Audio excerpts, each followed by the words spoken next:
మధు, ఏమైందిరా నీకు? ఊరేగింపు నుండి ఒకసారి లేకుండా అలా ఉన్నా?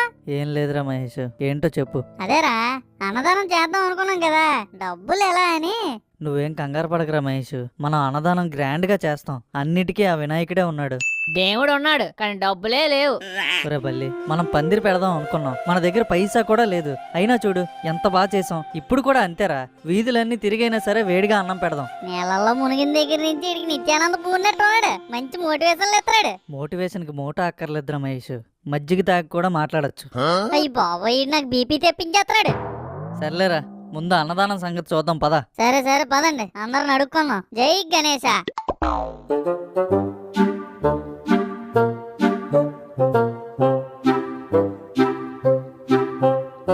యారా బాబు, మన నిమజ్జనం అప్పుడు నేను ఊర్లో లేని ఎలా జరిగిందిరా? అన్నట్టు నేను ఇచ్చిన డబ్బులని ఖర్చు అయిపోయా, ఏమైనా మిగిలేయా? మీరిచ్చిన 5 రూపాయల అంకుల్, దాంతోనే నిమజ్జనం